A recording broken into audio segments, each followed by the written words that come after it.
Hey folks, it's Grant over here at Local Coolin Farms. I just came over here to check out our red wigglers.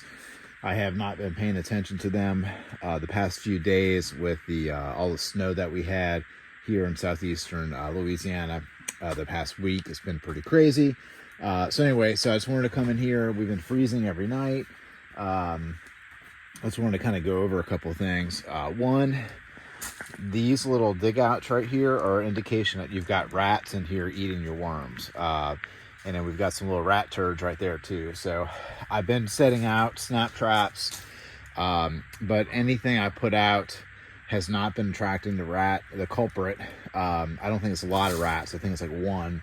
And they just like the worms more than the bait I've been using. So anyway, so that's going on. That's a typical winter time worm bin pest, because they're looking for that protein right now. And then two, I just wanted to kind of go over, I had already fed the worms pretty heavy with the composted coffee grounds, and they're just doing just fine with the temperatures that we've had. They are under the plastic, but you know, there's total airflow through this thing, and the plastic is not really a whole lot of protection with the temperatures that we've been seeing. And then over in this section, we still have not yet repaired the plastic from the branch falling in, and so we've got ice on the top of this worm bin. And it's been, let me think about this, it's been like 4 days since it snowed or something. We got 4 inches of snow. I forgot what day it came on, and I have not looked in here yet, but I suspect that the worms are not far underneath this ice, just to kind of show you how resistant the red wigglers are to cold. So I'm gonna go ahead and check this out. So I'm gonna move that ice out of the way, and I'm gonna start digging in here. Yep, no worms in this spot. Oh, there they are right there. So that is about 2 inches deep, 2 inches below this layer of ice. They're the worms, and so they're not moving very fast. They're so totally cold, but they're going to be just fine.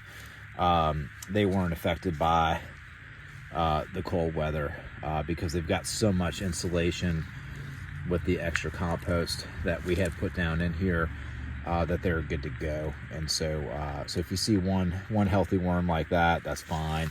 This bed may be colder than the rest because it got it got snow. But even if we look in one of the bins, maybe looking at one of the bins right next door to it that did not get wet. Let's see.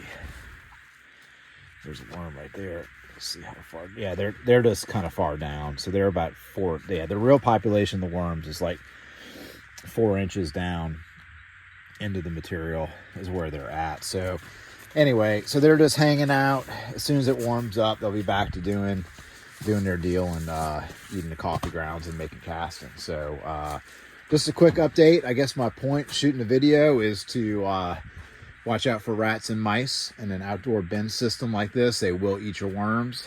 And when it gets cold, I think the lowest that we've had has been like, I think got down to like 16 or 17 degrees, something like that. The worms are going to be fine. Just give them a really nice thick layer of compost, and they'll be snug as a bug in a rug, no problem. And of course, once we get into summer, our heat here in the southeast can really mess with the red wigglers, and that's why during the summertime we'll actually have a shade cloth over this guy, and then we really need to pay attention to make sure that we don't feed them too much compost to where that compost goes through another heat cycle in the worm bin, because that could start causing them problems and not make them very happy. So it's actually easier in the southeast Gulf Coast to cook your worms than it is to freeze your worms. So just kind of keep that in mind. I hope everybody has a good one.